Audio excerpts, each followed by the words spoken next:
ಪ್ರಿಯ ವೀಕ್ಷಕರೇ, ಎಲ್ಲರಿಗೂ ನನ್ನ ನಮಸ್ಕಾರಗಳು. ನನ್ನ ಹೆಸರು ಡಾಕ್ಟರ್ ಸೋಮಶೇಖರ್ ರೆಡ್ಡಿ KS. ನಿಮ್ಮೆಲ್ಲರನ್ನು ಈ ನನ್ನ ಚಾನಲ್ಗೆ ಸ್ವಾಗತವನ್ನು ಬಯಸುತ್ತೇನೆ. ನಾನು ನಿಮ್ಮೊಂದಿಗೆ ಥೈರಾಯ್ಡ್ ಬಗ್ಗೆ ವಿವರವಾಗಿ ಮಾತನಾಡಲು ಇಚ್ಛಿಸುತ್ತೇನೆ. ನಮ್ಮೆಲ್ಲರಿಗೂ ತಿಳಿದು ಬರೋ ಹಾಗೆ ಈ ಥೈರಾಯ್ಡ್ ಕಾಯಿಲೆ ಸಕ್ಕರೆ ಕಾಯಿಲೆಯಂತೆಯೇ ಜಾಸ್ತಿ ಕಾಣಿಸ್ತಾ ಇದೆ. ಯಾವುದೇ ವಿಷಯವನ್ನು ನಾವು ಮಾತನಾಡುವಾಗ ಅದರ ಬಗ್ಗೆ ಸ್ವಲ್ಪ ತಿಳಿದುಕೊಳ್ಳುವುದು ವಾಸಿ, ವಿವರವಾಗಿ. ನಮ್ಮೆಲ್ಲರಿಗೂ ಗೊತ್ತು, ನಮ್ಮ ದೇಹದಲ್ಲಿ ಅನೇಕ ಅಂಗಾಂಗಗಳಿರ್ತವೆ. ಆರ್ಗನ್ಸ್, ಹಾರ್ಟು, ಬ್ರೈನು, ಲಂಗ್ಸ್ ಅಂತ. ಅದರ ಜೊತೆಗೆ ಗ್ಲ್ಯಾಂಡ್ಸ್ ಅಂತೀವಿ. ಸೊ ಅದರಲ್ಲಿ ವಿನಾಳ ಗ್ರಂಥಿಗಳು, ನಿರ್ನಾಳ ಗ್ರಂಥಿಗಳಂತೀವಿ. ಎಕ್ಸೋಕ್ರೈನ್ ಇಲ್ಲ ಎಂಡೋಕ್ರೈನ್ ಗ್ಲ್ಯಾಂಡ್ಸ್. ವಿನಾಳ ಗ್ರಂಥಿಗಳಂದರೆ ಒಂದು ಕಣ್ಣೀರು ಬರುವಂಥ ಕಣ್ಣೀರಿನ ಗ್ಲ್ಯಾಂಡ್ಸು, ಲ್ಯಾಕ್ರಿಮಲ್ ಗ್ಲ್ಯಾಂಡ್ಸು, ಬೆವರು ಬರುವಂಥ ಸ್ವೆಟ್ ಗ್ಲ್ಯಾಂಡ್ಸು, ಸಲೈವರಿ ಗ್ಲ್ಯಾಂಡ್ಸು. ಇದೇ ಥರನೇ ಹೊಟ್ಟೆಯಲ್ಲಿ ಪ್ಯಾನ್ಕ್ರಾಸು, ಬೇಕಾದಷ್ಟು ಗ್ಲ್ಯಾಂಡ್ಸು, ಅದರಲ್ಲಿ ಉತ್ಪತ್ತಿ ಆಗೋನ ಜ್ಯೂಸ್ ಅಂತೀವಿ. ಅದರದ್ದೇ ಆದಂಥ ಕೆಲಸಗಳಿರ್ತವೆ. ಅದರ ಜೊತೆಗೆ ಸ್ಪೆಷಲ್ ಗ್ಲ್ಯಾಂಡ್ಸ್ ಅಂತೀವಿ, ಅದನ್ನು ಎಂಡೋಕ್ರೈನ್ ಗ್ಲ್ಯಾಂಡ್ಸ್ ಅಂತೀವಿ. ಒಂದು ಮೆದುಳಿಗೆ ಅಂಟಿಕೊಂಡು ತಲೆಯಲ್ಲಿ ಪಿಟ್ಯುಟರಿ ಗ್ಲ್ಯಾಂಡ್ ಅಂತಿರ್ತದೆ. ಕತ್ತಲ್ಲಿ ಮುಂಭಾಗದಲ್ಲಿ ಥೈರಾಯ್ಡ್, ಅದರ ಜೊತೆಗೆ ಪ್ಯಾರಾಥೈರಾಯ್ಡ್ ಗ್ಲ್ಯಾಂಡು. ಹೊಟ್ಟೆಯಲ್ಲಿ ಒಂದು ಭಾಗ ಪ್ಯಾನ್ಕ್ರಾಸು, ಕಿಡ್ನಿ ಮೇಲೆ ಅಡ್ರಿನಲ್ಸು, ಸ್ತ್ರೀಯರಲ್ಲಿ, ಮಹಿಳೆಯರಲ್ಲಿ ಓವರಿ, ಗಂಡಸರಲ್ಲಿ ಟೆಸ್ಟಿಸ್. ಇವೆಲ್ಲ ಉತ್ಪತ್ತಿ ಆಗೋನ ಹಾರ್ಮೋನ್ಸ್ ಅಂತೀವಿ. 50ಕ್ಕಿಂತ ಹೆಚ್ಚು ಹಾರ್ಮೋನ್ಸ್ ಉತ್ಪತ್ತಿ ಆಗ್ತದೆ. 1ರಿಂದ 16 ಹಾರ್ಮೋನ್ಸ್ ಸೇರಿಕೊಂಡು ಒಂದು ಕೆಲಸ ಮಾಡಲಿಕ್ಕೆ ಮಾಡ್ತಾ ಇರ್ತವೆ. ಒಂದು ಬೆಳವಣಿಗೆ ಇರ್ಬೋದು, ಬೆಳೆಯೋದಕ್ಕೆ, ಮಕ್ಕಳು ಬೆಳೆಯೋದಕ್ಕೆ, reproduction, energy, blood pressure, bones related. ಇದೇ ಥರ ಅನೇಕ ಕರ್ತವ್ಯಗಳು ಈ ಹಾರ್ಮೋನ್ಸು ನಿಭಾಯಿಸ್ತಾ ಇರ್ತವೆ. ಈ ಥೈರಾಯ್ಡ್ಗೆ ಮತ್ತು ಈ ಫಂಕ್ಷನ್ಸ್ಗೆ ಏನು ಲಿಂಕು ಅಂದರೆ, ಇದು ಮೇಯ್ನ್ಲಿ ಎನರ್ಜಿ ಅಂದರೆ ಬಲ, ಶಕ್ತಿ, ಮೆಟಬಾಲಿಸಮಲ್ಲಿ ಭಾಳ ಇನ್ವಾಲ್ವ್ ಆಗಿರ್ತದೆ. ಈಗ ಶಕ್ತಿ ಅಂತ ಇಟ್ಕೊಳ್ಳೋಣ. ಹೌದು, ನನಗೆ ಎನರ್ಜಿ, ನಾನು ತಿನ್ನೋದು 3 ಸಾರಿ, ನನ್ನ ಬಾಡಿಗೆ ಕಂಟಿನ್ಯೂಸ್ ಆಗಿ ಎನರ್ಜಿ ಬೇಕು. ಫಸ್ಟ್ ನಾನು ಕೂಡಿಡಬೇಕು, ಎಷ್ಟು ಬೇಕೋ ಅಷ್ಟು ರಿಲೀಸ್ ಆಗಬೇಕು, ಮತ್ತು ನಾನು ಆ ಎನರ್ಜಿಗೋಸ್ಕರ ಪ್ರೊಡ್ಯೂಸ್ ಮಾಡೋದಕ್ಕೆ ಯೂಸ್ ಮಾಡ್ಕೋಬೇಕು. ನಾನು ತಿಂದಿರೋ ಊಟ, ನಾನು ಇಂಡೈರೆಕ್ಟಾಗಿ ಮಾತಾಡ್ತಾ ಇರೋದು ಗ್ಲೂಕೋಸ್. ಹೌದು, ಇನ್ಸುಲಿನ್ ಏನು ಮಾಡ್ತದೆ, ಫಸ್ಟು ನನ್ನ ಗ್ಲೂಕೋಸ್ನ ಕೂಡಿಟ್ಕೊಳ್ತದೆ, ಎಲ್ಲ ಶೇಖರಿಸ್ಕೊಂಡು ರಿಲೀಸ್ ಮಾಡಿದಂಗೆ ನೋಡ್ಕೊಳ್ತಾ ಇರ್ತದೆ. ಅದು ರಿಲೀಸ್ ಆಗಬೇಕು ಅಂದರೆ ಅದೇ ಥರ ಇನ್ಸುಲಿನ್ ಥರನೇ ಗ್ಲೂಕೋಗಾನು ಮತ್ತು ಬೇರೆ ಹಾರ್ಮೋನ್ಸು, 4-5 ಹಾರ್ಮೋನ್ಸ್ ಬಂದು ಎಷ್ಟು ಬೇಕೋ ಅಷ್ಟು ಗ್ಲೂಕೋಸನ್ನ ರಿಲೀಸ್ ಮಾಡ್ಕೊತಾ ಇರ್ತದೆ. ರಿಲೀಸ್ ಆಗಿರೋ ಗ್ಲೂಕೋಸು ಮತ್ತೆ ನನ್ನ ದೇಹದಲ್ಲಿ ಇನ್ಸುಲಿನ್ ಏನು ಮಾಡ್ತದೆ, ನನ್ನ ಸೆಲ್ಲೊಳಗಡೆ, ನನಗೆ ದೇಹದಲ್ಲೆಲ್ಲ ಇರೋದು ಜೀವಕೋಶಗಳು, ಸೆಲ್ಲು ಒಳಗಡೆ ಇನ್ಸುಲಿನ್ನು ಗ್ಲೂಕೋಸನ್ನ ಕಳಿಸ್ತದೆ. ಆವಾಗ ಗ್ಲೂಕೋಸು ಆಕ್ಸಿಜನ್ ಜೊತೆ ಸೇರಿದ್ರೆ ಆವಾಗ ಎನರ್ಜಿ ಬರುತ್ತೆ, ಈಟು ಜನ್ರೇಟ್ ಆಗ್ತದೆ. ಅಂದರೆ ಎನರ್ಜಿ ಮತ್ತು ಈಟ್ ಜನ್ರೇಟ್ ಆಗಬೇಕಂದ್ರೆ ಥೈರಾಯ್ಡ್ ಹಾರ್ಮೋನ್ಸ್ ಇಲ್ಲ ಅಂದರೆ ಈ ಎನರ್ಜಿ ಉತ್ಪತ್ತಿನೇ ಆಗೋದಿಲ್ಲ. ಎನರ್ಜಿ ಅಂದರೆ ಇನ್ಸುಲಿನ್ ನನ್ನ ಊಟನ ಕೂಡಿಟ್ಟರೆ, ಎನರ್ಜಿನ ಕೂಡಿಟ್ಟರೆ, ಈ ರಿಲೀಸಿಂಗ್ ಹಾರ್ಮೋನ್ಸ್ ನಾವು ಸ್ಟ್ರೆಸ್ ಹಾರ್ಮೋನ್ಸ್ ಅಂತೀವಿ. ಅದನ್ನು ನಾನು ಸಕ್ಕರೆ ಕಾಯಿಲೆ ಮಾತಾಡಿದ್ದೀನಿ. ಮತ್ತು ಈ ಥೈರಾಯ್ಡು ಎನರ್ಜಿ ಉತ್ಪತ್ತಿ ಆಗೋದಕ್ಕೆ ಬಹಳ ಕೆಲಸ ಮಾಡ್ತದೆ. ಈ ಥೈರಾಯ್ಡ್ ಹಾರ್ಮೋನ್ಸ್ ಇಲ್ಲ ಅಂತಂದರೆ ಎನರ್ಜಿ ಉತ್ಪತ್ತಿನೇ ಆಗೋದಿಲ್ಲ. ಆವಾಗ ಇದು ಇಲ್ಲಿ ಕೆಲಸ ಮಾಡ್ತದೆ. ಸೊ ಇದು ಎನರ್ಜಿಯಲ್ಲಿ ಇನ್ವಾಲ್ವ್ ಆಗ್ತದೆ. ಅದು ಮಾತನಾಡೋಕ್ಕಿಂತ ಮುಂಚೆ ಥೈರಾಯ್ಡ್ ಬಗ್ಗೆ ಒಂದು ಪಿಟ್ಯುಟರಿ ಗ್ಲ್ಯಾಂಡ್ ಅಂತ ಇರ್ತದೆ. ಅದು ಎಲ್ಲ ಕೆಳಗಡೆ ಇರೋ ಮೋಸ್ಟ್ ಆಫ್ ದ ಗ್ಲ್ಯಾಂಡ್ಸ್ನೆಲ್ಲ ಕಂಟ್ರೋಲ್ ಮಾಡ್ತಾ ಇರ್ತದೆ. ಅದಕ್ಕೆ ಬೇಕಾಗಿರುವಂಥದ್ದು TSH, ಥೈರಾಯ್ಡ್ ಸ್ಟಿಮ್ಯುಲೇಟಿಂಗ್ ಹಾರ್ಮೋನ್ ಅಂತ, ಪಿಟ್ಯುಟರಿ ಇಂದ ಉತ್ಪತ್ತಿಯಾಗಿ ನನ್ನ ಥೈರಾಯ್ಡ್ ಹತ್ರ ಬಂದು ಅಲ್ಲಿ ಒಂದು ಎನ್ಸೈಮ್ ಅಂತ ಇರ್ತದೆ, ಅದನ್ನು ಸ್ಟಿಮ್ಯುಲೇಟ್ ಮಾಡ್ತದೆ, ಉದ್ರೇಗಿಸ್ತದೆ. ಅವಾಗೇನಾಗ್ತದೆ, ಅಲ್ಲಿ ರಾ ಮೆಟೀರಿಯಲ್ಸ್ ಅಂತ ಇರ್ತವೆ, ಕಚ್ಚಾ ವಸ್ತುಗಳಿರ್ತವೆ. ಅಂದರೆ 4 ಅಯೋಡಿನು 2 ಅಮೈನೋ ಆಸಿಡ್ ಸೇರಿಸಿ T4ನ ಉತ್ಪತ್ತಿ ಮಾಡ್ತದೆ. ಆ T4 ಆಕ್ಟಿವ್ ಅಲ್ಲ, ಅದು ಒಂದು ಸಾರಿ ರಕ್ತಕ್ಕೆ ಬಂದ ಮೇಲೆ ಒಂದು ಅಯೋಡಿನ್ನ ಕಳ್ಕೊಂಡು T3 ಆಗಿ ಬದಲಾವಣೆ ಆಗ್ತದೆ. ಅದು ಎಲ್ಲ ಸೆಲ್ಸಲ್ಲೂ ಎಂಟ್ರಾಗಿ ಆ ಎನರ್ಜಿನ ಉತ್ಪತ್ತಿ ಮಾಡೋದಕ್ಕೆ ಸಹಾಯ ಮಾಡ್ತದೆ. ಅದಕ್ಕೆ ಇದು ಸ್ಟೆಪ್ಸು. ಅಂದರೆ ಪಿಟ್ಯುಟರಿ TSH ಉತ್ಪತ್ತಿ ಮಾಡಿದ್ರೆ ಥೈರಾಯ್ಡು T3 T4 ಉತ್ಪತ್ತಿ ಮಾಡ್ತದೆ. ಒಂದು ವೇಳೆ ಥೈರಾಯ್ಡು ಉತ್ಪತ್ತಿ ಆಗಿದ್ದೆಲ್ಲ ರಕ್ತಕ್ಕೆ ಬಂದ ತಕ್ಷಣ ಪ್ರೋಟೀನು ಹಿಡ್ಕೊತದ್ದು. 99% ಯಾವಾಗಲೂ ಥೈರಾಯ್ಡ್ ಹಾರ್ಮೋನ್ಸು ಪ್ರೋಟೀನ್ಸ್ ಜೊತೆನೇ ಆಲ್ಬುಮಿನ್ ಇರ್ಬೋದು, ಅದಕ್ಕೆ ಸ್ಪೆಷಲ್ ಪ್ರೋಟೀನ್ಸ್ ಅಂತ ಬರೋದು, ಅದ್ರ ಜೊತೆ ಇರ್ಬೋದು. ಲೆಸ್ ದೆನ್ 1% ಮಾತ್ರ ಫ್ರೀ ಆಗಿರ್ತದೆ. ಅಂದರೆ ಟೋಟಲ್ಲು ಮತ್ತು ಫ್ರೀ ಅಂತ ಸೇರಿಸಿದ್ರೆ ಟೋಟಲ್ T3 ಟೋಟಲ್ T4 ಅಂತೀವಿ. ಯಾಕೆಂದರೆ ಎಷ್ಟೋ ಸಾರಿ ನಮ್ಮ ಬ್ಲಡ್ಡಲ್ಲಿ ನೋಡಿರ್ತೀರ ನೀವು, T3 T4 ಅಂತ ಇರ್ತದೆ, ಇಲ್ಲ ಫ್ರೀ T3 ಫ್ರೀ T4 ಅಂತ. ಇದೇ ಡಿಫರೆನ್ಸ್ ಅದಕ್ಕೆ. ಆವಾಗ ಇದು ನಾರ್ಮಲ್ ಫಿನಾಮಿನನ್ನು. ಈಗ ಒಂದು ಥೈರಾಯ್ಡನ್ನ ನಾವು ಫ್ಯಾಕ್ಟ್ರಿಗೆ ಹೋಲಿಕೆ ಮಾಡೋದಾದರೆ ಏನಾಗ್ತದೆ ಅಂತಂದರೆ, ಈ ಫ್ಯಾಕ್ಟ್ರಿಯಲ್ಲಿ ನಾವು ಎಲ್ಲ ತಯಾರಿಸಿದಂಥ ಎಲ್ಲ ವಸ್ತುಗಳು ಒಂದೇ ದಿನ ರಿಲೀಸ್ ಮಾಡಲ್ಲ. ನಾವು ಅಲ್ಲಿ ರಿಸರ್ವ್ ಆಗಿ ಇಟ್ಕೊತೀವಿ, ಎಷ್ಟು ಬೇಕೋ ಅಷ್ಟು ಆಚೆ ಹೋಗ್ತಾ ಇರ್ತದೆ, ಮಿಕ್ಕಿದೆಲ್ಲ ಅಲ್ಲೇ ಇರ್ತದೆ. ಅದೇ ಥರನೇ ನಮ್ಮ ಥೈರಾಯ್ಡು ತಾನೇ ಎಲ್ಲ ಉತ್ಪತ್ತಿ ಆಗಿದ್ದು ಒಂದೇ ದಿನದಲ್ಲೆಲ್ಲ ಆಚೆ ಕಳಿಸಲ್ಲ. ಒಂದು 5% ಲೆಸ್ ದೆನ್ 5% ಆಚೆ ಬರ್ತದೆ, ಮಿಕ್ಕಿದೆಲ್ಲ ಅಲ್ಲೇ ಇರ್ತದೆ. ಅದು ನಿಧಾನವಾಗಿ ಹೋಗ್ತಾ ಇರ್ತದೆ. ಇದು ನಾರ್ಮಲ್ ಫಿನಾಮಿನ ಅಂತ ಇಟ್ಕೊಳ್ಳೋಣ. ಈಗ ನಾವು ಯಾವುದೇ ಒಂದು ಥೈರಾಯ್ಡ್ ಕಾಯಿಲೆಗೆ ಬಂದಾಗ 3 ಥರ ಮಾತಾಡ್ತೀವಿ. ಅಂದರೆ ಒಂದು ಸ್ಟ್ರಕ್ಚರಲ್ ಪ್ರಾಬ್ಲಮ್ಮು, ಇನ್ನೊಂದು ಫಂಕ್ಷನಲ್ ಪ್ರಾಬ್ಲಮ್ ಅಂತೀವಿ. ಅಂದರೆ ನನ್ನ ನೀವು ನೋಡ್ತಾ ಇರೋದು ಸ್ಟ್ರಕ್ಚರು, ನಾನು ಕೆಲಸ ಮಾಡೋದು ಫಂಕ್ಷನ್ನು. ಅದೇ ಥರನೇ ಯಾವುದೇ ಒಂದು ಥೈರಾಯ್ಡು ಏನಾದರೂ ಉಬ್ಬಿಕೊಂಡಿದೆಯಾ ಅದನ್ನು ಗಾಯ್ಟರ್ ಅಂತೀವಿ, ಅದು ಸ್ಟ್ರಕ್ಚರಲ್ ಪ್ರಾಬ್ಲಮ್ಮು. ಅಂದರೆ ಫಂಕ್ಷನ್ ಅಂದರೆ ಜಾಸ್ತಿ ಕೆಲಸ ಮಾಡ್ತಾ ಇದೆಯಲ್ಲ ಕಮ್ಮಿ ಕೆಲಸ ಮಾಡ್ತಾ ಇದೆಯಾ. ನಾನು ಸ್ಟ್ರಕ್ಚರಲ್ ಪ್ರಾಬ್ಲಮ್ನ ನಾನು ಮತ್ತೆ ವಿವರಿಸ್ತೀನಿ. ಯಾಕೆ ಅಂತಂದರೆ ಲೋ ಥೈರಾಯ್ಡಲ್ಲಿ ಥೈರಾಯ್ಡ್ ಆದಷ್ಟು ಉಬ್ಬಿಕೊಂಡಿರಲ್ಲ, ಅದು ಸ್ಟ್ರಿಂಕ್ ಆಗಿರ್ತದೆ. ಐ ಥೈರಾಯ್ಡಲ್ಲಿ ಉಬ್ಬಿಕೊಂಡಿರಬಹುದು, ಆದರೆ ನಾರ್ಮಲ್ ಇದ್ರೂ ಗಾಯ್ಟರ್ ಥರ ಬರ್ಬೋದು. ಈಗ ಲೋ ಥೈರಾಯ್ಡ್ ಐ ಥೈರಾಯ್ಡ್ ಈಗ ಕಾಮನ್ ಪ್ರಾಬ್ಲಮ್ ಇರೋದ್ರಿಂದ ಅದ್ರ ಬಗ್ಗೆ ನಾನು ವಿವರವಾಗಿ ಹೇಳ್ತೀನಿ. ಯಾಕೆ ಇದೆಲ್ಲ ಬರ್ತಾ ಇದೆ ಅಂತಂದರೆ, ಒಂದು ಜೆನೆಟಿಕ್ ಪ್ರಾಬ್ಲಮ್ಸ್ ಇರ್ಬೋದು, ಅಯೋಡಿನ್ ಅಂಶ ಕಮ್ಮಿ ಆದರೆ ಇರ್ಬೋದು, ಇಲ್ಲ ಬೇರೆ ಥರ ಇನ್ನೇನೋ ಮ್ಯಾಲಿಗ್ನೆನ್ಸಿಸ್ ಇರ್ಬೋದು, ಅಕ್ವೈರ್ಡ್ ಫಾರ್ಮ್ಸ್ ಇರ್ಬೋದು, ಇವೆಲ್ಲ ಥೈರಾಯ್ಡ್ ಪ್ರಾಬ್ಲಮ್ಸು. ಇದು ಆದರೆ ಮೊದಲೇ ಈಗೆಲ್ಲ ಅಯೋಡಿನ್ನು ಸಫಿಷಿಯೆಂಟಾಗಿ ಕೊಡೋದ್ರಿಂದ ಅಯೋಡಿನ್ ಡಿಫಿಷಿಯನ್ಸಿ ಪ್ರಾಬ್ಲಮ್ಸ್ ಕಮ್ಮಿ. ಈಗ ಅಯೋಡಿನ್ ಇದಾದಮೇಲೆ ಆಟೋ ಇಮ್ಯೂನ್ ಪ್ರಾಬ್ಲಮ್ಸ್ ಅನ್ನೋದು ಜಾಸ್ತಿ ಆಗ್ತಿದೆ. ಏನು ಈ ಆಟೋ ಇಮ್ಯೂನ್ ಪ್ರಾಬ್ಲಮ್ಸ್ ಅಂತಂದರೆ, ನಮ್ಮ ರಕ್ತದಲ್ಲಿ ಬಿಳಿ ರಕ್ತ ಕಣಗಳು, ಕೆಂಪು ರಕ್ತ ಕಣಗಳು, ಪ್ಲೇಟ್ಲೆಟ್ಸ್ ಇರ್ತದೆ. ಕೆಂಪು ರಕ್ತ ಕಣಗಳು ನಮಗೆಲ್ಲರಿಗೂ ಗೊತ್ತು, ಅದರಲ್ಲಿ ಹಿಮೋಗ್ಲೋಬಿನ್ ಅಂತ ಇರ್ತದೆ.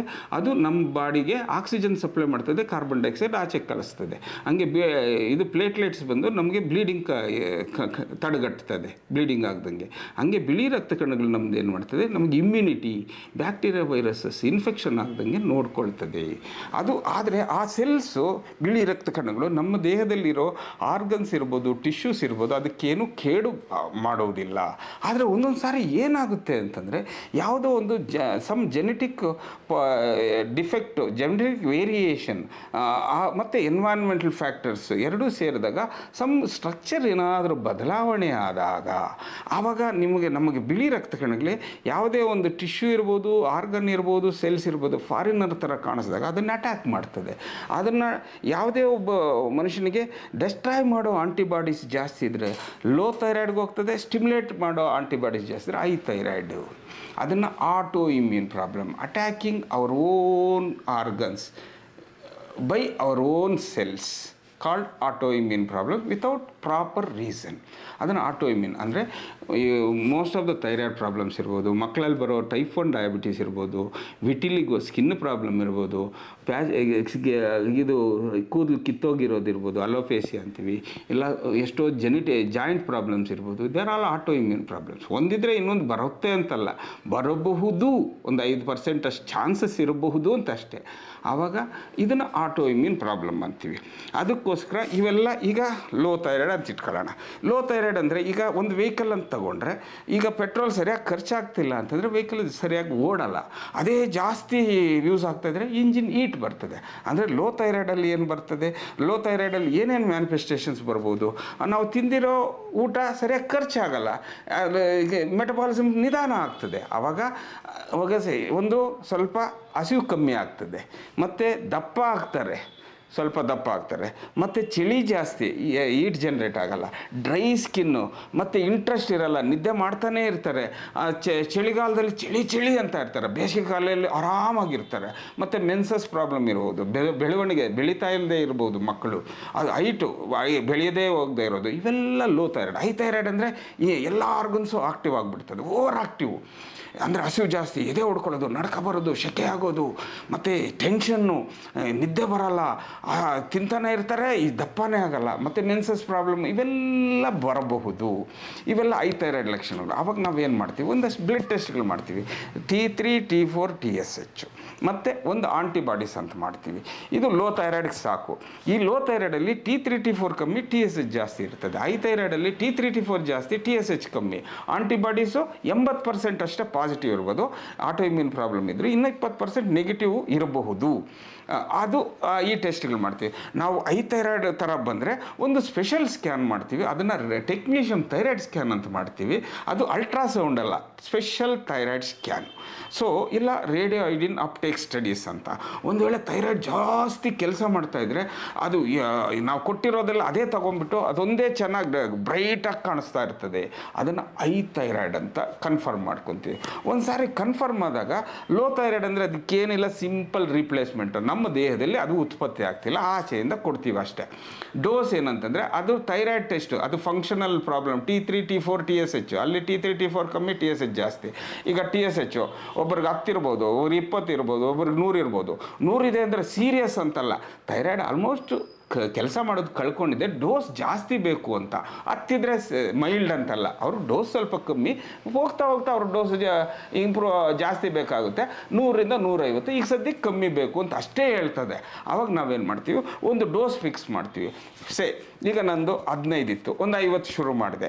ಆವಾಗ ಅದನ್ನು ಬರಿ ಹೊಟ್ಟೆಯಲ್ಲಿ ಕೊಟ್ಟೆ. ಯಾಕೆ ಬರಿ ಹೊಟ್ಟೆಯಲ್ಲಿ ಅಂದರೆ 1 ತಾಸು ಎಂಟಿ ಸ್ಟಮಕ್ ಅಂತೀವಿ, ಬಿಫೋರ್ ಮೀಲ್ ಅಲ್ಲ, ಎಂಟಿ ಸ್ಟಮಕ್ ಯಾಕೆ ಕೊಡ್ತೀವಿ, ಅದು ಅಬ್ಸರ್ವ್ ಚೆನ್ನಾಗಾಗಲಿ ಅಂತ. ಬರೀ ಹೊಟ್ಟೆಯಲ್ಲಿ ಅಂದರೆ ಅಟ್ಲೀಸ್ಟು ಮಿನಿಮಮ್ 1 ಅವರ್. ಒಂದು ವೇಳೆ ನನಗೆ ಟೈಮ್ ಇಲ್ಲ, ಪುಡಿ ಮಾಡಿ ಅಟ್ಲೀಸ್ಟ್ 45 ನಿಮಿಷ ಹಂಗೆ ಕಾಯೋದು ಬೆಟ್ರು. ಏಕೆ ಅಂತಂದರೆ ಬರೀ ಹೊಟ್ಟೆಯಲ್ಲಿ ಅಬ್ಸಾರ್ಷನ್ 50ರಿಂದ 70% ಆಗ್ತದೆ. ನಾನು ಕೊಡ್ತಾ ಇರೋದು T4 ಅಬ್ಸಾರ್ವ್ ಆಗಿ ಅದು T3 ಆಗಿ ಪರಿವರ್ತನೆ ಆಗ್ತಾ ಇರ್ತದೆ. ಆವಾಗ T3, T4 ನಾರ್ಮಲ್ ಕಡೆ ಹೋಗ್ತಾ ಇದ್ದಂಗೆ TSH ಕಮ್ಮಿ ಆಗ್ತಾ ಹೋಗ್ತದೆ. ಮಿನಿಮಮ್ 3 ಮಂತ್ಸ್ ತಗೋಬಹುದು ಒಂದು ಲೆವೆಲ್ಗೆ ಬರೋಕ್ಕೆ. ಆವಾಗ T3, T4 ನಾರ್ಮಲ್ ಆಗಿ TSH ನಾರ್ಮಲ್ ಇದೆ ಅಂದರೆ ನಾನು ಕೊಡ್ತಾ ಇರೋ ಡೋಸ್ ಕರೆಕ್ಟ್ ಆಗಿದೆ, ಕಂಟಿನ್ಯೂ ಮಾಡಿ, ಕಮ್ಮಿ ಮಾಡಿ ಅಂತಲ್ಲ. ಇನ್ನು T3, T4 ಕಮ್ಮಿ, TSH ಜಾಸ್ತಿ ಅಂದರೆ ನಾನು ಕೊಡ್ತಾ ಇರೋ ಡೋಸು ಸಾಕಾಗ್ತಿಲ್ಲ, ಇಲ್ಲ ನಾನು ನಿಲ್ಲಿಸ್ಬಿಟ್ಟಿದ್ದೀನಿ, ಇಲ್ಲ ನಾನು ಟೈಮ್ ಸರಿಯಾಗಿ ಮೇಂಟೈನ್ ಮಾಡ್ತಾ ಇಲ್ಲ ಅಂತ. ಅದೆಲ್ಲ ಕರೆಕ್ಟ್ ಮಾಡಿಕೊಂಡು ಡೋಸ್ ಕರೆಕ್ಟ್ ಕಮ್ಮಿ ಆಗಿದೆ ಅಂದರೆ ಡೋಸ್ ಇನ್ಕ್ರೀಸ್ ಮಾಡ್ತೀನಿ. T3, T4 ಜಾಸ್ತಿ ಆಗಿ TSH ಕಮ್ಮಿ ಆಗಿದೆ ಅಂದರೆ ನಾನು ಕೊಡ್ತಾ ಇರೋ ಡೋಸ್ ಜಾಸ್ತಿ ಆಯಿತು, ಕಮ್ಮಿ ಮಾಡಿ ಅಂತ. ಇದನ್ನು ನಾವು ಕೊಡ್ತಾ ಇರ್ತೀವಿ. ಅದು ನೋಡಿಕೊಂಡು ನಾವು ಡೋಸು ಅಡ್ಜಸ್ಟ್ ಮಾಡ್ತೀವಿ. ಸೊ ಇದು ಲೋ ಥೈರಾಯ್ಡ್. ಹೈ ಥೈರಾಯ್ಡಲ್ಲಿ ನಾವೇನು ಮಾಡ್ತೀವಿ, ಅದನ್ನು ಸ್ಕ್ಯಾನ್ ಮಾಡಿಬಿಟ್ಟು ಸ್ಪೆಷಲ್ ಸ್ಕ್ಯಾನು ಕನ್ಫರ್ಮ್ ಮಾಡ್ಕೊತೀವಿ. ಅವಾಗ ಕನ್ಫರ್ಮ್ ಮಾಡಿಕೊಂಡು ಅದು ಮೊದಲೆಲ್ಲ ಏನಂದರೆ ಅದಕ್ಕೆ 3 ಥರ ಅವೈಲೇಬಲ್ ಇದೆ. ಒಂದು ಆಪರೇಷನ್ನು, ಇಲ್ಲ ಮಾತ್ರೆ, ಇಲ್ಲ ರೇಡಿಯೋ ಐಡಿನ್ ಥೆರಪಿ ಅಂತೀವಿ. ಆಪರೇಷನ್ನು ಮೊದಲೆಲ್ಲ ಮಾಡ್ತಿದ್ರು, ಅದು ಈ ನಡುವೆ ಮಾಡಲ್ಲ. ಅನ್ಲೆಸ್ ನಮ್ಮ ಕ್ಯಾನ್ಸರ್ ಇದೆ, ಇಲ್ಲ ಇನ್ನೇನೋ ಪ್ರಾಬ್ಲಮ್ ಇದೆ ಅಂದರೆ ಸರ್ಜರಿಗೆ ನಾವು ಅಡ್ವೈಸೇ ಮಾಡೋದಿಲ್ಲ. ಅವಾಗ ನಾವೇನು ಮಾಡ್ತೀವಿ, ಯಾಕೆಂದರೆ ಆಪರೇಷನ್ ಮಾಡಲ್ಲ ಅಂದರೆ ಅದ್ರ ಜೊತೆಗೆ ಪ್ಯಾರಾಥೈರಾಯ್ಡ್ ಗ್ಲ್ಯಾಂಡ್ ಅದನ್ನು ರಿಮೂವ್ ಮಾಡಿಬಿಟ್ರೆ ಬೋನ್ ಪ್ರಾಬ್ಲಮ್ ಶುರುವಾಗ್ತದೆ, ಕ್ಯಾಲ್ಸಿಯಂ ಕಮ್ಮಿ ಆಗೋಗ್ತದೆ, ಸರ್ಜರಿ ಕಾಂಪ್ಲಿಕೇಶನ್ಸ್ ಆಗ್ಬೋದು. ಅದಕ್ಕೋಸ್ಕರ ನಾವು ಕೊಡೋದಿಲ್ಲ. ನೆಕ್ಸ್ಟ್ ಬಂದು ಮಾತ್ರೆಗಳದ್ದು ಕೊಡ್ತೀವಿ, ಒಳ್ಳೆಯದೇ. ಆದರೆ ಒಬ್ಬೊಬ್ರಿಗೆ ಏನಂತಂದರೆ ಅವ್ರಿಗೆ ಸ್ವಲ್ಪ ಡೋಸ್ ಜಾಸ್ತಿ ಬೇಕಾಗ್ಬೋದು, ಕಮ್ಮಿ ಬರ್ಬೋದು. ಯಾವಾಗ ರೆಗ್ಯುಲರಾಗಿ ಡಾಕ್ಟ್ರ್ ಹತ್ರ ಹೋಗ್ಬೇಕು, ಫ್ಲಕ್ಚುಯೇಷನ್ ಇರ್ತದೆ, ಇಲ್ಲ ಡೋಸ್ ಕಮ್ಮಿ ಜಾಸ್ತಿ ಇದು ಅದೆಲ್ಲ ಓಕೆ. ಒಬ್ಬೊಬ್ರಿಗೆ ಏನಾಗುತ್ತೆ, ಭಾಳ ಒಂದು ಸ್ವಲ್ಪ ಜನಕ್ಕೆ ಅಂದರೆ 500ರಲ್ಲಿ ಒಬ್ರಿಗೋ ಏನೋ ಈ ಬ್ಲಡ್ ಸೆಲ್ಸ್ ಬಿಳಿ ರಕ್ತ ಕಣಗಳಂತಿರ್ತಾವಲ್ಲ, ಅಲ್ಲಿ ನ್ಯೂಟ್ರೋಫಿಲ್ಸ್ ಅಂತಿರ್ತದೆ, ಅದ್ರ ಮೇಲೆ ದುಷ್ಪರಿಣಾಮ ಬೀರಿ ನ್ಯೂಟ್ರೋಫಿಲ್ಸ್ ಕಮ್ಮಿ ಆಗ್ಬೋದು, ನ್ಯೂಟ್ರೋಫಿನಿಯಾ ಅಂತೀವಿ. ಅದು ಆದರೆ ಡೆಫಿನೆಟಾಗಿ ಮಾತ್ರನ ನಿಲ್ಲಿಸ್ಬಿಡ್ಬೇಕು ನಾವು. ಅದು ಯಾಕೆಂದರೆ ಅದು ಬೋನ್ ಮೇಲೆ ಸೈಡ್ ಎಫೆಕ್ಟು, ಹಂಗೆ ಲಿವರ್ ಮೇಲೇನೂ ಸೈಡ್ ಎಫೆಕ್ಟ್ ಆಗ್ಬೋದು. ಆವಾಗ ಅದಕ್ಕೋಸ್ಕರ ನಾವು ಮಾನಿಟರ್ ಮಾಡ್ತಾ ಇರ್ತೀವಿ. ಒಂದು ಲೆವೆಲ್ ನಾರ್ಮಲ್ಗೆ ಬಂದಾಗ ನಾವು ರೇಡಿಯೋ ಐಡಿನ್ಗೆ ಕೊಡ್ತೀವಿ. ರೇಡಿಯೋ ಐಡಿನ್ ಅಂತಂದರೆ ಅಯೋಡಿನ್ನು ರೇಡಿಯೇಷನ್ ಸೇರಿಸಿ ಅದಕ್ಕೊಂದು ಡೋಸ್ ಕ್ಯಾಲ್ಕುಲೇಟ್ ಮಾಡ್ತೀವಿ. ಅದು ಲಿಕ್ವಿಡೋ ಇಲ್ಲ ಟ್ಯಾಬ್ಲೆಟ್ ಥರ ಒಂದು ಡೋಸ್ ಕೊಡ್ತೀವಿ. ಅದು ಯಾವುದೇ ಟೈಮಲ್ಲಿ ಕೊಡ್ಬೋದು, ನಾವು ಡಿಸೈಡ್ ಮಾಡ್ತೀವಿ. ಅದು ಕೊಟ್ಟಾಗ ಅಲ್ಲಿ ಕೂತ್ಕೊಂಡು ನಿಧಾನವಾಗಿ ಅಲ್ಲಿ ಅಬ್ಸರ್ವ್ ಆಗಿ ಥೈರಾಯ್ಡ್ ಹತ್ರ ಡೆಪಾಸಿಟ್ ಆಗಿ ನಿಧಾನವಾಗಿ ರೇಸ್ ಬಿಟ್ಟು ಆ ಲೋ ಥೈರಾಯ್ಡ್ ಮಾಡ್ತದೆ. ಅದೇನು ಒಂದಿಂದಲಾಗಲ್ಲ, over a period of weeks, months, ಇಯರೇ ತಗೋಬೋದು. ಅಂದರೆ ಒಂದು ಡೋಸು 80-90% ಒಂದೇ ಡೋಸ್ ಸಾಕಾಗ್ಬೋದು. ಇನ್ನೊಂದಷ್ಟು ಜನಕ್ಕೆ 2 ಡೋಸ್ ಬೇಕಾಗ್ಬೋದು. ಒಬ್ಬೊಬ್ಬರಿಗೆ ಒಂಥರ ಡಿಫ್ರೆಂಟ್ ಕಾಸಿಂದ ಬಂದಿರುತ್ತೆ, ಅವ್ರಿಗೂ ಆ ಡೋಸು ಸಾಕಾಗಲ್ಲ. ಆವಾಗ ಏನು ಮಾಡಬೇಕು ಅಂತ ನಾವು ಡಿಸೈಡ್ ಮಾಡ್ತೀವಿ. ಮತ್ತು ಲೋ ಥೈರಾಯ್ಡ್ ಮಾಡಿಬಿಟ್ಟು ಟ್ರೀಟ್ ಮಾಡೋದು ಈಸಿ, ಅದಾಯಿತು. ಒಂದು ಪ್ರೆಗ್ನೆನ್ಸಿಯಲ್ಲಿ ಭಾಳ ಜನ ಬರ್ತಾರೆ. ಒಂದೊಂದು ಸಾರಿ ಪ್ರೆಗ್ನೆನ್ಸಿಯಿಂದನೇ ಥೈರಾಯ್ಡ್ ಥರ ಕಾಣಿಸ್ಬೋದು. ಏಕೆ ಅಂತಂದರೆ ಒಬ್ಬೊಬ್ರಿಗೆ ಏನಾಗಿರುತ್ತೆ ಅಂತಂದರೆ ಈ ಪ್ರೆಗ್ನೆನ್ಸಿಯಲ್ಲಿ ಭಾಳ ಚೇಂಜಸ್ ನಾರ್ಮಲಾಗೇ ಇದಾಗುತ್ತೆ. ನಾನು ಮೊದಲೇ ಹೇಳ್ದಂಗೆ ಈ ಪ್ರೆಗ್ನೆನ್ಸಿಯಲ್ಲಿ ರಕ್ತ ಕಮ್ಮಿ, ನೀರಿನಂಶ ಜಾಸ್ತಿ ಆಗೋದ್ರೆ ಬ್ಲಡ್ ಸ್ವಲ್ಪ ಕಮ್ಮಿ ಕಾಣಿಸ್ಬೋದು, ಪ್ರೋಟೀನ್ ಉತ್ಪತ್ತಿ ಜಾಸ್ತಿ ಆಗ್ಬೋದು. ಅದರಲ್ಲಿ ಏನಾಗುತ್ತೆ, ಪ್ರೋಟೀನ್ ಜಾಸ್ತಿ ಆದಾಗ ಥೈರಾಯ್ಡ್ ಹಾರ್ಮೋನ್ಸ್ನ ಇಟ್ಕೊಳ್ತದೆ ಜಾಸ್ತಿ. ಆವಾಗ ಟೋಟಲ್ T3 T4 ಜಾಸ್ತಿ ಕಾಣಿಸ್ಬೋದು. ಆವಾಗ ಫ್ರೀ T3 T4 ಮಾಡಿಸ್ತೀವಿ. ಅದು ನಾರ್ಮಲ್ ಇದ್ದರೆ ಥೈರಾಯ್ಡ್ ಇಲ್ಲಮ್ಮ, ಇದು ಪ್ರೆಗ್ನೆನ್ಸಿ ರಿಲೇಟೆಡ್ ಅಂತೀವಿ. ಮತ್ತು ಇನ್ನೊಂದು ಏನಂತಂದರೆ ಥೈರಾಯ್ಡ್ ಇರೋರಿಗೆ low thyroid, low thyroid easy treat. ಆದರೆ ಒಬ್ಬೊಬ್ರಿಗೆ ಏನಾಗುತ್ತೆ ಅಂತಂದರೆ ನಾವು ಕನ್ಫರ್ಮ್ ಮಾಡಿಕೊಂಡ್ರೆ ಮತ್ತು ಅದು ಏನಾದರೂ ಪ್ರೆಗ್ನೆನ್ಸಿ ರಿಲೇಟೆಡ್ ಪ್ರಾಬ್ಲಮ್ ಬರ್ಬೋದು. ಈ ಥೈರಾಯ್ಡ್ ಇಲ್ಲದೆ ಇರೋರಿಗೆ 1-2%, 5% ಪ್ರಾಬ್ಲಮ್. ಈ ಥೈರಾಯ್ಡ್ ಇರೋರಿಗೆ 5-7%, ಡಬಲ್ ರಿಸ್ಕ್ ಆಗಿಬಿಟ್ರೆ ಇನ್ನೇನಿಲ್ಲ. ಏನು ಕನ್ಸೀವ್ ಆಗದೆ ಹೋಗ್ಬೋದು, ಇಲ್ಲ ಅಬಾರ್ಷನ್ ಆಗ್ಬೋದು, ಆರ್ಗನ್ ಡೆವಲಪ್ಮೆಂಟ್ಸ್ ಆಗ್ಬೋದು. ಬಟ್ ನಾವು ಎಷ್ಟೋ ಜನ ನೋಡಿದ್ವಿ 90% ಏನೂ ಆಗೋದೇ ಇಲ್ಲ. ಬಟ್ ಆದಷ್ಟು ನಾವು, ಯಾಕೆಂದರೆ ಆದಷ್ಟು ಸ್ಕ್ಯಾನ್ಸು ಎಲ್ಲ ಚೆನ್ನಾಗಿರೋದು ಬಂದಿರೋದ್ರಿಂದ ಅವು ನೋಡ್ತಾ ಇರ್ತೀವಿ. ಏನಾದರೂ ಪ್ರಾಬ್ಲಮ್ ಇದ್ದರೆ ಇದು ಮಾಡ್ತೀವಿ, ಭಯ ಪಡೋವಂಥದ್ದೇ ಇಲ್ಲ. ಆದರೆ ಲೋ ಥೈರಾಯ್ಡ್ಗಿಂತ ಥೈರಾಯ್ಡ್ ಸ್ವಲ್ಪ ಟ್ರಿಕ್ಕಿ, ಅದಕ್ಕೆ ಭಾಳ ರೆಗ್ಯುಲರಾಗಿ ಇದು ಮಾಡಬೇಕು. ಮತ್ತು ಇನ್ನೊಂದು, ನಾವು ಥೈರಾಯ್ಡಲ್ಲಿ ಏನಂತಂದರೆ ರೇಡಿಯೋ ಐಡಿನ್ ಕೊಟ್ಟಾಗ ಭಾಳ ಯೋಚನೆ ಮಾಡ್ತೀವಿ. ಅಂದರೆ ಒಂದು ವೆರಿ ಯಂಗ್ ಏಜ್ ಆದಾಗ ನಾವು ಆಗ್ತಾನೆ ಮದುವೆ ಆಗಿರ್ತಾರೆ, ಅಂದರೆ ಅವರು ಇಮಿಡಿಯೇಟಾಗಿ ಪ್ಲ್ಯಾನ್ ಮಾಡ್ತಾಯಿದ್ರೆ ಪ್ರೆಗ್ನೆನ್ಸಿಗೆ ಅವಾಗ ಕೊಡೋದಿಲ್ಲ, ಇಲ್ಲ ಪ್ರೆಗ್ನೆನ್ಸಿ ಇದ್ದರೆ ಕೊಡೋಲ್ಲ, ಮತ್ತು ಮಗುಗೆ ಹಾಲು ಕೊಡ್ತಾಯಿದ್ರೆ ಕೊಡೋಲ್ಲ. ಆದರೆ ಇವೆಲ್ಲ ಮಾಡಿ ಯಾರಾದರೂ ಪ್ಲ್ಯಾನ್ ಮಾಡ್ತಿದ್ದಾರೆ ಅಂದರೆ ಪ್ರೆಗ್ನೆನ್ಸಿಗೆ ಅಟ್ಲೀಸ್ಟ್ 6 ತಿಂಗಳಿಂದ 1 ತಿಂಗಳು ಪ್ಲ್ಯಾನ್ ಮಾಡಬಾರ್ದು. ಮತ್ತು ಕೊಟ್ಬಿಟ್ಟು ನಾವು ಮತ್ತೆ ಪ್ಲ್ಯಾನ್ ಮಾಡಿದಾಗ ಅವರು ಯಾವಾಗ ನೀವು ಪ್ಲ್ಯಾನ್ ಮಾಡ್ಕೋಬೇಕು ಅಂತ ನಾವು ಹೇಳಿದಾಗ ಅವರು ಪ್ರೆಗ್ನೆನ್ಸಿಗೆ ಪ್ಲ್ಯಾನ್ ಮಾಡ್ಬೋದು. ಮತ್ತು ಈ ಥೈರಾಯ್ಡ್ಗೆ ಆದಂಥ ಏನು ಫುಡ್ಡೇನಿಲ್ಲ. ಮೊದಲೆಲ್ಲ ಅಯೋಡಿನ್ ಅಂದರೆ ಈ ಕಾಯಿಟ್ರೋಜನ್ಸ್ ಅಂತೀವಿ, ಈ ಕ್ಯಾಬೇಜು ಇವೆಲ್ಲ ತಿನ್ನೋರು. ಆದರೆ ಯಾರಿಗೆ ಲೋ ಥೈರಾಯ್ಡ್ ಬಂದಿದೆಯೋ ಅವ್ರು ಏನಾದರೂ ತಿನ್ಬೋದು. ಅದು ಮೊದಲಿಂದ ಕಾನ್ಸೆಪ್ಟು. ಅದೇನು ಮಾಡೋದು ಅಂದರೆ ಅಯೋಡಿನ್ ಕಮ್ಮಿ ಮಾಡಿ ಥೈರಾಯ್ಡ್ ಉಬ್ಬುಕೊಂತಿತ್ತು, ಆವಾಗ ನೀವು ಅದು ತಿನ್ನಬೇಡಿ. ಥೈರಾಯ್ಡ್ಗೆ ಅಂತ ಯಾವುದೂ ಸ್ಪೆಸಿಫಿಕ್ ಫುಡ್ ಇಲ್ಲ. ಲೋ ಥೈರಾಯ್ಡಲ್ಲಿ ಮೆಟಬಾಲಿಸಮ್ ಕಮ್ಮಿ ಆಗೋದ್ರಿಂದ ಕೊಲೆಸ್ಟ್ರಾಲ್ ಜಾಸ್ತಿ ಆಗ್ಬೋದು, ಹಾರ್ಟ್ ಪ್ರಾಬ್ಲಮ್ಗಳು ಸ್ವಲ್ಪ ಜಾಸ್ತಿ ಆಗ್ಬೋದು. ಆವಾಗ ಫ್ಯಾಟ್ ಇರೋ ಫುಡ್ ಕಮ್ಮಿ ಮಾಡಿ. ಥೈರಾಯ್ಡ್ಗೆ ಆದಷ್ಟು ನಾವೇನು ಮಾಡ್ತೀವಿ, ಮಾತ್ರೆದು ಎಫೆಕ್ಟ್ ಆಗಬೇಕು ಅಂದರೆ ಅಯೋಡಿನ್ ಉಪ್ಪು ಕಮ್ಮಿ ಮಾಡಿ, ನಾನ್ ಅಯೋಡೈಸ್ಡ್ ಉಪ್ಪು ಥೈರಾಯ್ಡಲ್ಲಿ ಯೂಸ್ ಮಾಡಿ ಅಂತೀವಿ. ಇದೆಲ್ಲ ಆಗೋದ್ಮೇಲೆ ನಾವು ಯಾರಾದರೂ ಒಬ್ಬರು ನಾರ್ಮಲ್ ಥೈರಾಯ್ಡ್ ಇದ್ದರೂ ಗಂಟು ಬಂದಿರ್ತದೆ, ಆವಾಗ ನಾವು ಎವ್ಯಾಲ್ಯೂಯೇಟ್ ಮಾಡ್ತೀವಿ. ಹೌದು, ಇದು ಥೈರಾಯ್ಡಲ್ಲಿ ಗಂಟು ಬರುತ್ತೆ, ಅದಕ್ಕೇನು ಅದು ಕ್ಯಾನ್ಸರ್ ಅಲ್ಲ, ಅದಕ್ಕೆ ರೇಡಿಯೋಐಡಿನ ಟ್ಯಾಬ್ಲೆಟ ಕೊಡ್ತಾ ಇರ್ತೀವಿ. ಥೈರಾಯ್ಡ್ ಕೆಲಸ ನಾರ್ಮಲ್ ಆಗಿದ್ದರೂ ಸಹಿತ ಗಂಟು ಬಂತಿದೆ ಅಂದರೆ ಜೆನೆಟಿಕ್ಕಿಂದ ಕೊಲಾಯ್ಡ್ ಅಕ್ಯುಮುಲೇಟ್ ಆಗಿರೋ ಬರ್ಬೋದು. ಲೆಸ್ ದೆನ್ 1%, 5% ಕ್ಯಾನ್ಸರು ಇರಬಹುದು. ಆವಾಗ ಅದಕ್ಕೆ ಅಲ್ಟ್ರಾಸೌಂಡ್ ಎಲ್ಲ ಮಾಡ್ತೀವಿ. ಅದರಲ್ಲಿ ಯಾವುದೋ ಒಂದು ಟಿಪಿಕಲ್ ಸೈನ್ಸ್ ಕಾಣಿಸ್ತು, ಪ್ಲಸ್ ಇತ್ತು, FNAC ಮಾಡ್ತೀವಿ. FNACನೂ 100% ಏನಲ್ಲ, ಡೌಟ್ ಬಂದಾಗ ನಾವು ಸರ್ಜರಿ ಏನಾದರೂ ಹೇಳಬಹುದು, ಅವಾಗ ಮಾಡಿಬಿಟ್ಟು ಇದು ಮಾಡ್ತೀವಿ.